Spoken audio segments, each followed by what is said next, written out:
the east coast of the U.S. A capability the Kim regime has been working furiously to perfect, including a recent test firing. It is a high-risk option for North Korea to pursue. We don't know yet what the dynamic will unveil, but this pressure could tip toward diplomacy and a diplomatic opening, or it could tip toward some escalatory action-reaction cycle. Neither North Korean officials nor U.S. Secretary of State Rex Tillerson are ruling diplomacy out.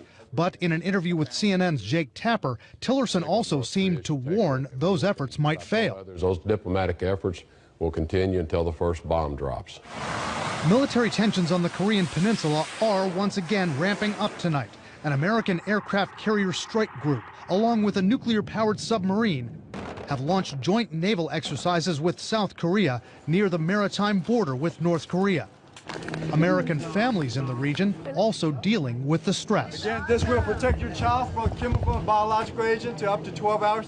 In the coming days, families of American servicemen will be taking part in drills like these on how to evacuate the region if war breaks out. There is a significant number of military personnel that have their families that are there. They would have to be evacuated. Embassy personnel would have to be evacuated. This would be a significant mess, and there would be sacrifices that would be made on both sides.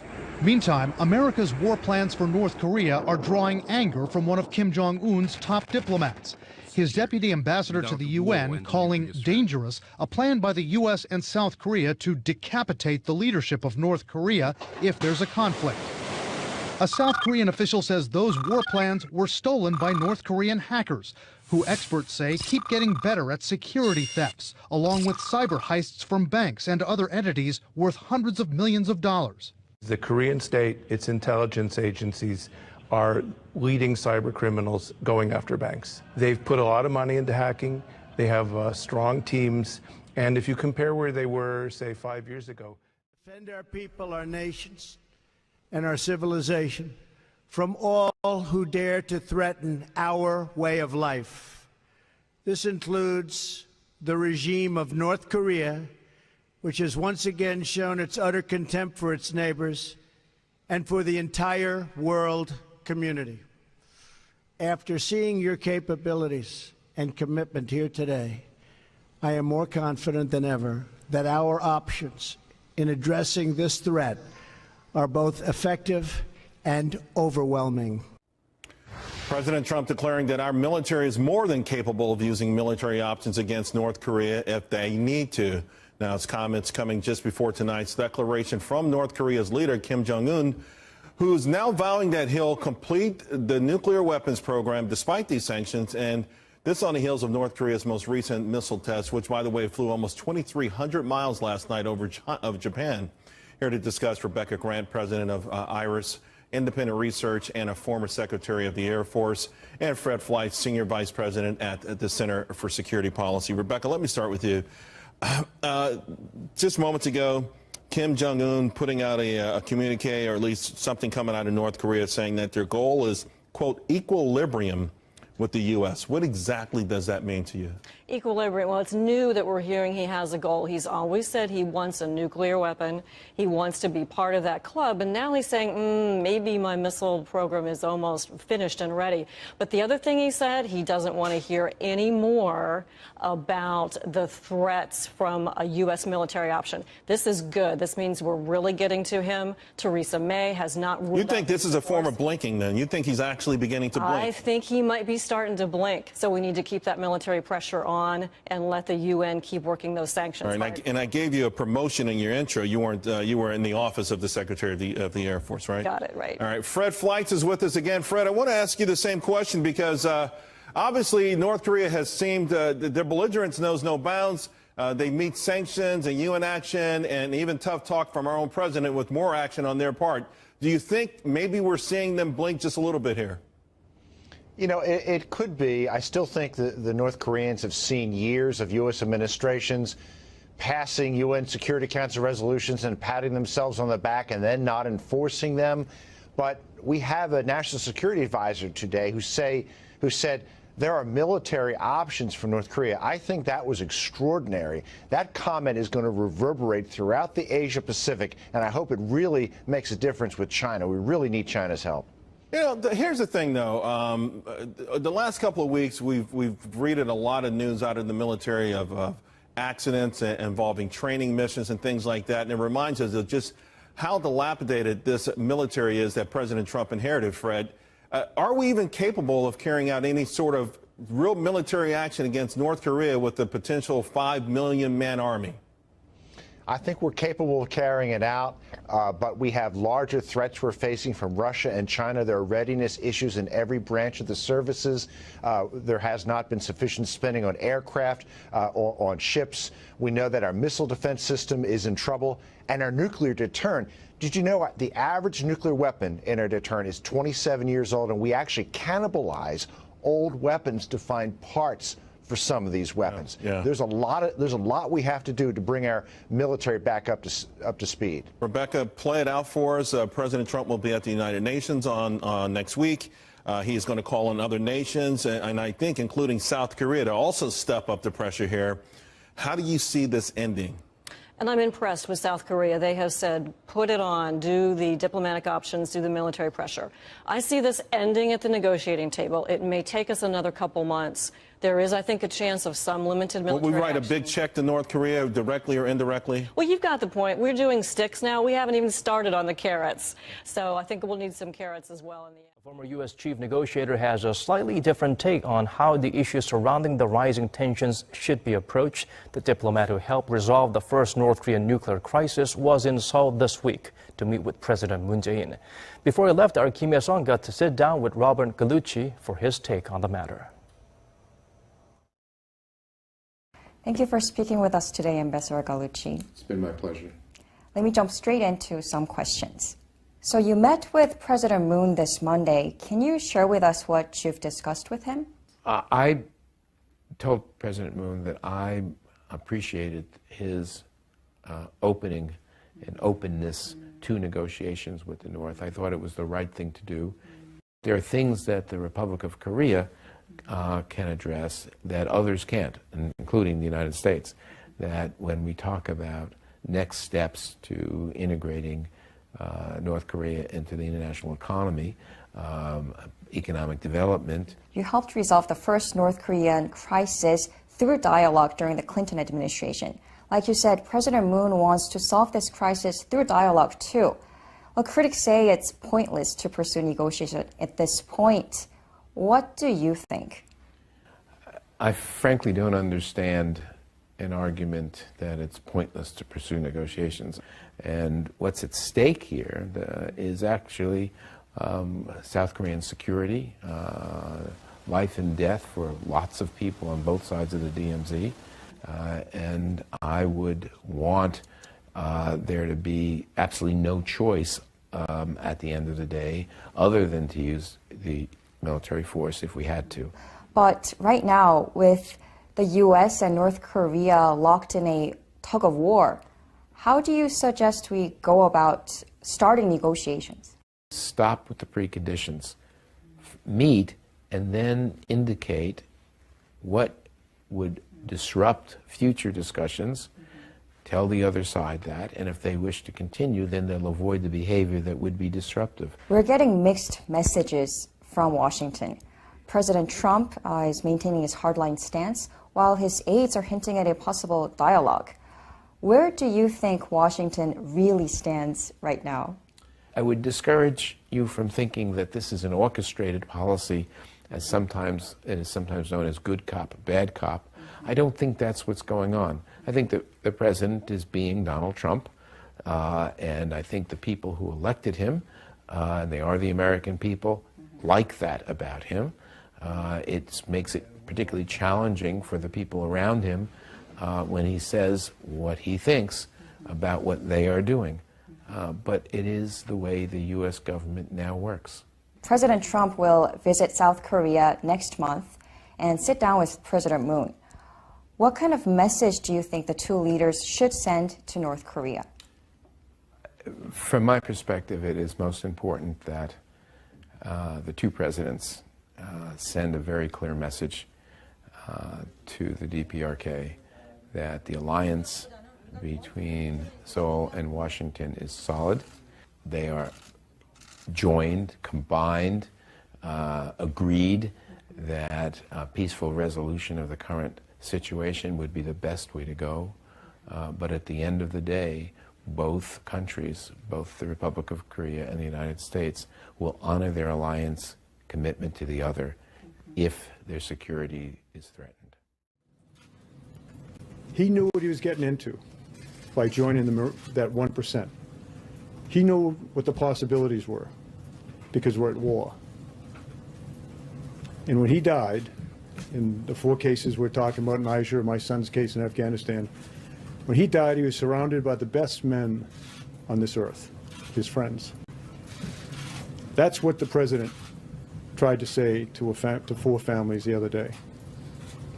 I was stunned when I came to work yesterday morning and brokenhearted at what I saw a member of Congress doing. A member of Congress who listened in on a phone call from the President of the United States to a young wife, and in his way tried to express that opinion. He's a brave man, a fallen hero. He knew what he was getting himself into because he enlisted. There's no reason to enlist. He enlisted. And he was where he wanted to be, exactly where he wanted to be, with exactly the people he wanted to be with when his life was taken. That was the message. That was the message that was transmitted. It stuns me that a member of Congress would have listened in on that conversation. Absolutely stuns me. Let's get some more with our correspondents and analysts right now, and John Kirby. You know General Kelly. You worked with General Kelly at the Pentagon. What do you make of his appearance today? I can tell you it's not something that he would have wanted to do, and it was gut-wrenching to watch, crushing really, to listen to him have to go through that. I can just imagine how painful that was for him to have to talk about his son and his own loss in that very personal way. And there's nobody I know more credible on the pain and suffering that Gold Star families go through like John Kelly, and that certainly came across there. I was, though, Wolf, sorry to see that the press conference and his comments got as political as they did, especially towards the end, and his takedown of Representative Wilson. I think we need to remember she knows this family. She was in that car. The phone was on speaker. It's not like she wiretapped this call. They wanted her there. They wanted her to listen to it. And I think we need to keep that in mind. I also think it's really important. He talked about the message that was transmitted to those families. And I get it. And I've heard those words before inside the military. But transmission of a message isn't receipt, and we need to at least allow for the possibility that a young 24-year-old woman with 2 kids and 1 on the way just became a widow, her whole life is devastated, is going to hear those words a little differently than he did when he was an active duty 3-star general, hearing it from another general friend. I think we just need to allow for that. And he also kept saying this is what the president tried to say. He said it in his own way. Yeah. And we don't know exactly how the president said it or what exactly he said, and clearly wasn't interpreted that way. Right. It clearly wasn't. You know, Caitlin, you cover the White House on a day-to-day basis. Do we know why General Kelly decided to come out and deliver that powerful statement today? Well, I think it's pretty clear that the only person in that White House who was qualified to come out and answer these kinds of questions was John Kelly, because not only does he have the credibility of being a 4-star Marine general, but he has the experience of someone who has gone through something so devastating like this. And also, he was brought into this situation by the president when he invoked his son. It's implied that Barack Obama had not called the Kelly family when his son, Robert Kelly, died, which John Kelly confirmed today. He said he didn't mean that as a criticism when he said that he hadn't called. He just stated that he hadn't called. But I think both things can be true here. I think the president could have called Sergeant LaDavid Johnson's wife and tried to convey this sense of grief and empathy to her. And I think it can also be true, which is what John Kelly just defended right there by saying he was trying to say what Joseph Dunford had said to him. But I think it can also be true that the wife received it in a much different manner. I mean, she was at the airport about when her husband's remains were being brought in. So I think both of those things can be true, and it could have been a mixed message. Well, you know, Jeffrey, I just want to know, I just want you to weigh in. How did you see it? Well, I think it's also worth remembering what started this whole controversy. Right. And as you were doing the introduction, I was thinking, like, what planet are we on? You said the controversy over the president's condolence calls. Like what country has controversy over condolence calls? I mean, it's an example of what a surreal moment we're in. But remember, what started this was when President Trump made false statements about President Obama's practices with regard to Gold Star families. I mean, it was like no one told Donald Trump to make these false statements. No, and you know, you saw how Obama's staff was enraged by this, because this is something, you know, he took seriously, as virtually all presidents take seriously. So, you know, yes, maybe there was some misinterpretation of what went on in this particular phone call, but there's no misinterpretation that Donald Trump made false statements about Barack Obama's practices. And what General Kelly did not do today is talk about how he felt when the president injected his son into this entire conversation. When he said to, I believe it was on talk radio, ask General Kelly, because he didn't get the phone call. I doubt that General Kelly was pleased that his private conversation with the president about what happened during his own grief was made public, and now he had to go out there and do a little bit of cleanup for the president, which is what he was doing. A very significant day, and Jeffrey, let me come back to you, because we also heard from two former presidents today. I want to play for you a clip. This is President Obama today. He's out on the campaign trail in New Jersey, trying to help the Democratic candidate there for governor, and he took a swipe at President Trump without mentioning, of course, his name. Listen to this. But what we can't have is the same old politics of division that we have seen so many times before, that dates back centuries. Some of the politics we see now, we thought we put that to bed. I mean, that's folks looking 50 years back. It's the 21st century. Not the 19th century. Yeah, Jeffrey, I want your reaction.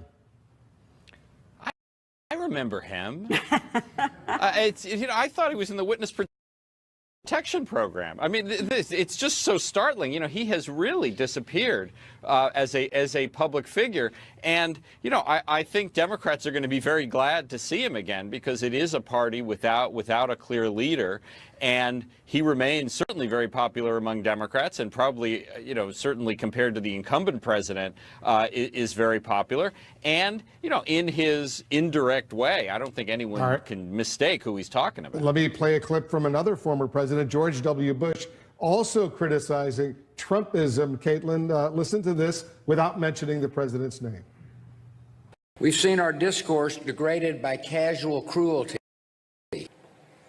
At times, it can seem like the forces pulling us apart are stronger than the forces binding us together. Argument turns too easily into animosity. Disagreement escalates into dehumanization. Too often, we judge other groups by their worst examples, while judging ourselves by our best intentions, forgetting the image of God we should see in each other. We've seen nationalism distorted into nativism.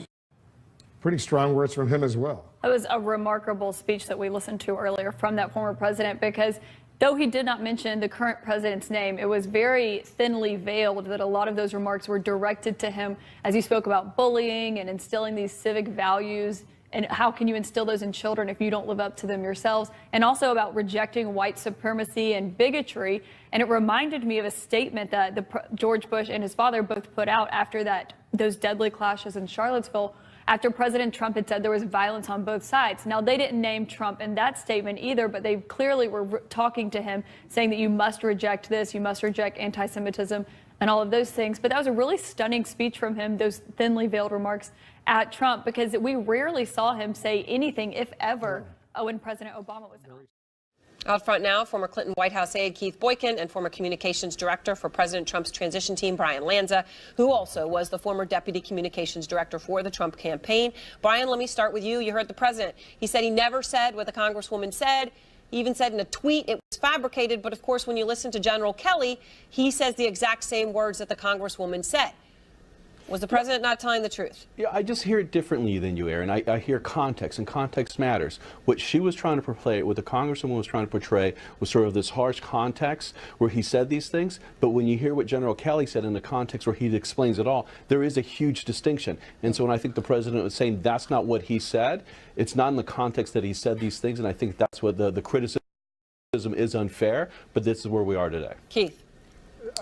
In other words, what I think Brian is saying is that the President of the United States lied to the American public, but, no, that's not what I'm saying. That's exactly what you just said. In other words, he lied to the American public when he denied it. He said the Congresswoman completely fabricated the words. They were the exact same words, and General Kelly confirmed the words. The only thing that Brian is pointing out is that the context might have been different. And I knew this from the very beginning. When I first heard the story, I thought, well, maybe he said it, but he said in a way he meant something different. He wanted her to hear it a different way than it was exactly. But what he did is he came right out and he flatly denied it.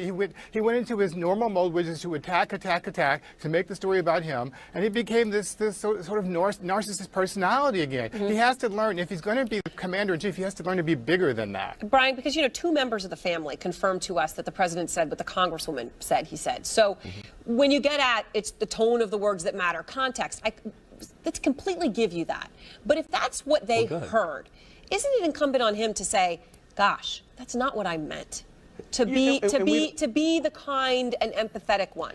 And we don't know what follow-up conversations they're going to have through the course of, you know, the president being president of the United States. We don't know how long he's going to be engaged with this. And I think we should allow this private moment between a president, commander-in-chief, with the families of soldiers who have fallen. And I think what you have now is the media is looking to dissect everything. What I saw earlier in General Kelly's, press conference earlier, it was a complete rebuke of the coverage of the last 72 hours on this specific phone call. This is the problem that's occurring. We're not giving the president the benefit of the doubt. We're jumping to the most negative conclusion, sort of like a political hit piece, and we get lost in these things. And I think that's the problem here. I of course feel it then incumbent upon me to say if he's frustrated with the past 72 hours, there's one person he should be frustrated at, and that's the person who started the entire thing by politicizing it, which is President Trump. So he can be frustrated at everybody else, but nobody was talking about it until the president said what he said. Donald Trump. Hold on a second. Hold on. The media is the one who politicized this by saying, "Hey, when did you actually call him? You've been tweeting on these things, but you haven't called the family." That's actually what took place. Let's follow the sequence of events. First of all, so the media is the one who sort of started this sort of storyline. Brian, the media has its job. Let's not make this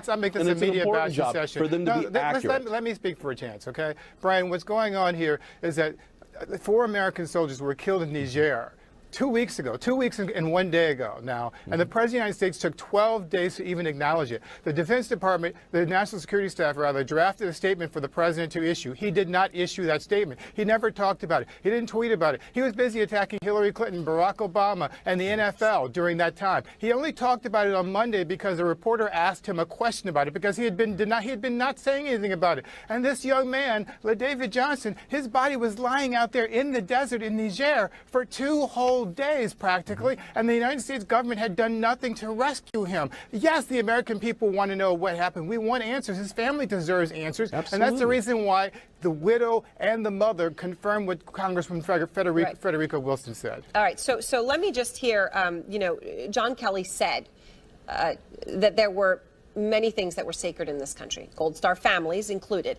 But he said it's no longer the case, Brian. And he said the last thing that may be sacred in this country is the men and women who give their life fighting for the United States. He pleaded for that to remain true. Here he is. I still hope, as you write your stories, and I appeal to America, that let's not let this maybe last thing that's held sacred in our society. A young man, young woman going out and giving his or her life for our country. Let's try to somehow keep that sacred. But it eroded a great deal yesterday by the selfish behavior of a member of Congress. Brian, are you all right with that, bringing in the member of Congress into this? I mean, I would say this. She shouldn't have spoke out without the complete context of her statement. I think this should be a very personal phone call between the family and the president. Some presidents make these calls, some presidents don't. It really doesn't matter what each individual president has to process. But this should be a private moment. And for her to politicize it the way she did, she brought in a political twist to something that should have been a very personal moment between the president and this family. And I find that to be repulsive. We need to let these families mourn. We need to support them. We need to prop them up. We need to love them. We need to encourage them. We need to do all these things. But the last thing we need to do is politicize them. And what you saw that out of the Congresswoman. I agree. We should not politicize this. But if this was such a sacred call, why was the chief of staff on the call? Why were other people in the White House staff on the call? It's not just a communication between one person and another. Frederica Wilson was a family friend of LaDavid Johnson. Yes. She knew this young man from the time he was growing up. She had a right to be there. She was in the car with the widow at the time this happened. And the idea that Donald Trump and the White House is trying to make this an attack on Frederica Wilson instead of taking responsibility for what they did not do, how they failed in Niger, is an abdication of their responsibility. All right, thank you both. And next, what happened in Niger? John McCain is threatening subpoenas on the Niger ambush. Why are later French jets flew over the battlefield trying to scare off the ISIS fighters? They had no authority to fire on them. It was close to an hour before French military helicopters and a U.S. contractor aircraft came in to evacuate the dead and wounded, U.S. officials say. Did they know what was going on in the area? Were they sharing it with the right people? Did the African countries know something that the U.S. advisors did not know and they didn't share? That's another area. Third area might be, how do you evacuate if you have potential casualties? Tough questions now face the Pentagon and the president. What happened during the firefight? How did Sergeant LaDavid Johnson get left behind? Was he killed instantly? What does the White House know? All important questions to understand what went wrong. Especially, how did Sergeant Johnson get separated from his fellow soldiers? When the evacuation aircraft took off, they were one man short. No one can yet say why Johnson wasn't picked up. The U.S. military does not leave its troops behind, and I would just ask that you not question the actions of the troops who were caught in the firefight and question whether or not they did everything they could in order to bring everyone out at once. Because nobody knew if he might be alive still, plans for a secret Navy SEAL rescue mission were made. Sergeant Johnson's body was found nearly 48 hours later. Nobody can say why and how he was left behind. The Pentagon is very much making the case that the troops on the ground did everything they could to find Sergeant Johnson, but we have not been given the full narrative yet. That said, today we saw the Chief of Staff of the White House, John Kelly, Secretary Mattis, out for the first time in public discussing all of this in detail. We're told very much part of the administration effort, Aaron, to recapture the narrative on this story. All right, Barbara, thank you very much. And out front now, the former Director of Communications for U.S. National Intelligence, Sean Turner. He served 21 years in the U.S. Marine Corps, including tours in Iraq and Afghanistan. Former CIA operative and CNN intelligence and security analyst Bob Baer joins us, along with former member of the Joint Chiefs of Staff and former Air Force Colonel Cedric Leighton. You all know a whole lot about what we need to know about what happened here. Colonel Leighton, let me start with you. You just heard Barbara's report. So many questions we don't know the answers to.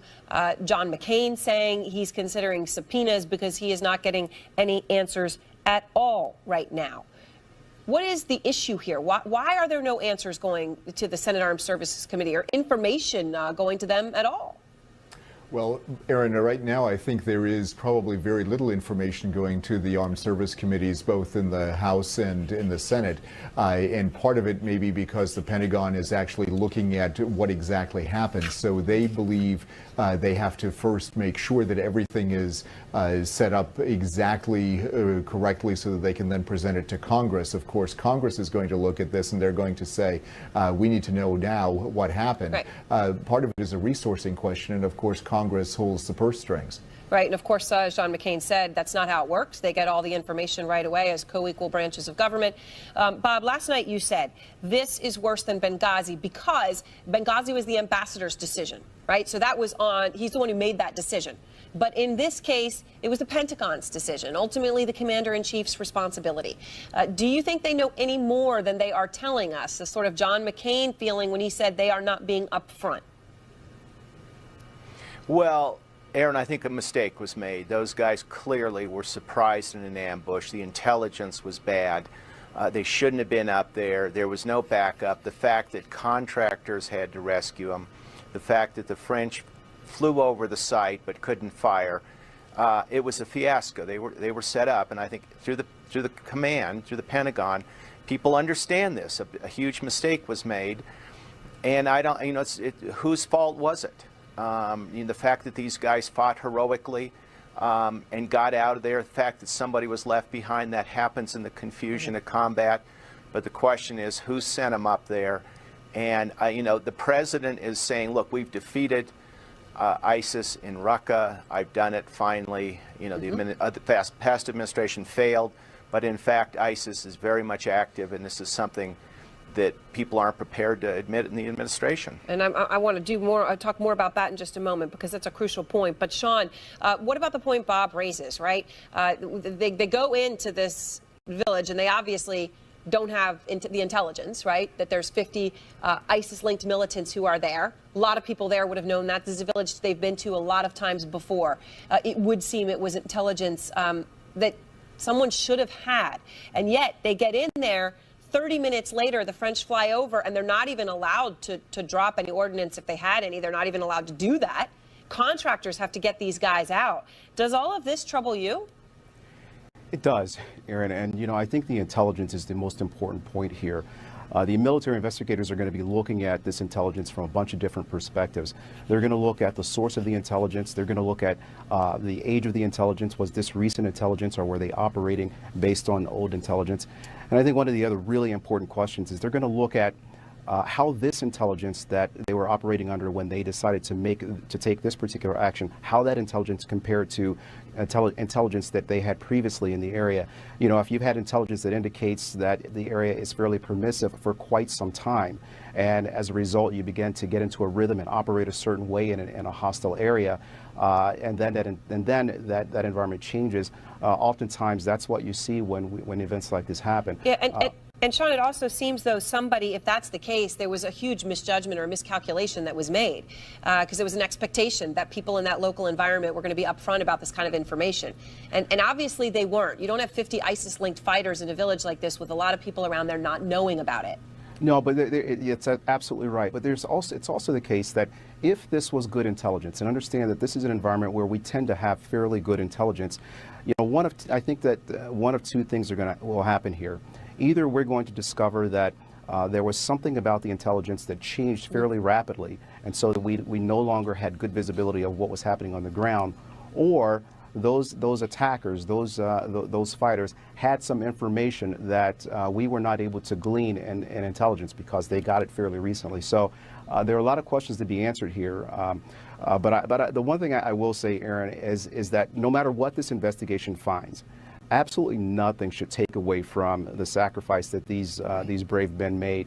And I think that from the top down, we need to make sure that we honor their service and wrap our arms around these families, because they're really going to need our support. And quickly before we go, Bob, I just want to play to your point, the president just in the past few weeks talking about how well his administration is doing against ISIS. Here he is. We have done better in 8 months of my presidency than the previous 8 years against ISIS. We have made great strides against ISIS. ISIS is now giving up. They're giving up. And yet here they are, active in a country most Americans don't often hear of. 50 of them in one village, Bob.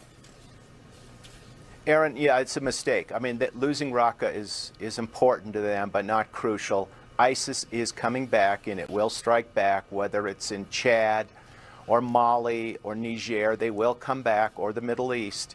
And we're not done with this war, and to claim victory is a big mistake on the administration's part. I guarantee you that. All right, thank you all. The stress. Again, this will protect your child from chemical and biological agent to up to 12 hours.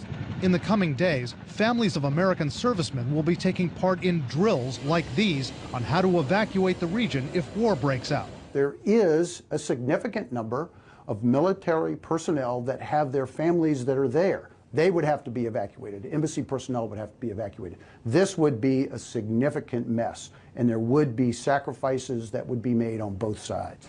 Meantime, America's war plans for North Korea are drawing anger from one of Kim Jong-un's top diplomats.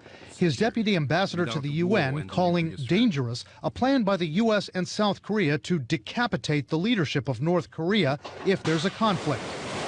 A South Korean official says those war plans were stolen by North Korean hackers, who experts say keep getting better at security thefts, along with cyber heists from banks and other entities worth hundreds of millions of dollars.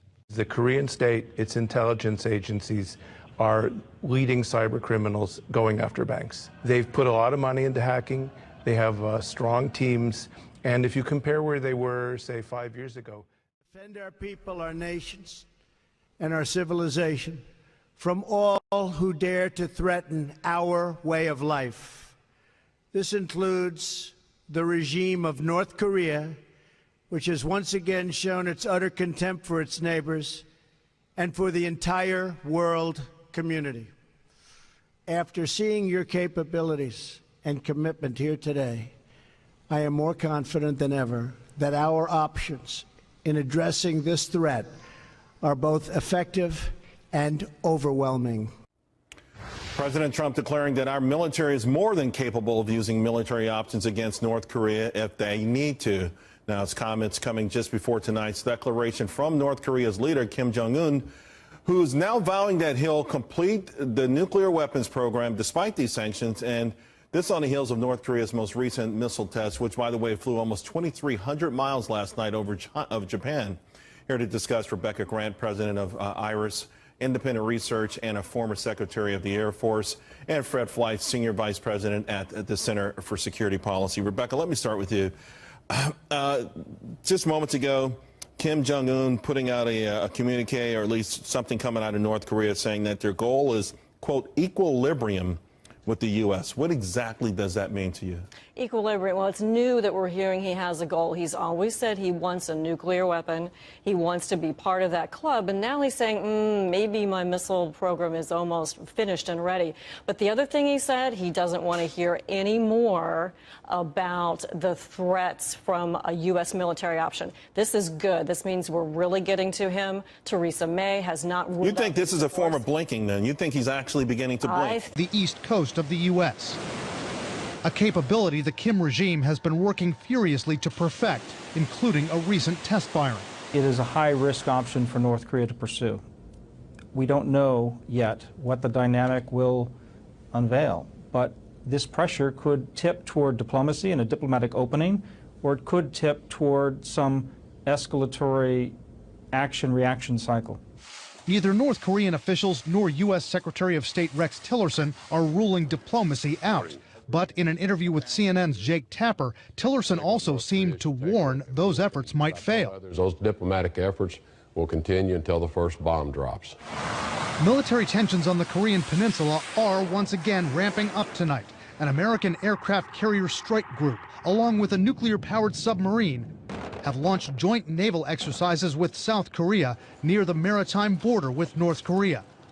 American families in the region also dealing with. I think he might be starting to blink, so we need to keep that military pressure on and let the UN keep working those sanctions. All right, and I gave you a promotion in your intro. You weren't. You were in the office of the Secretary of the Air Force, right? Got it, right. All right, Fred Fleitz is with us again. Fred, I want to ask you the same question because obviously North Korea has seemed their belligerence knows no bounds.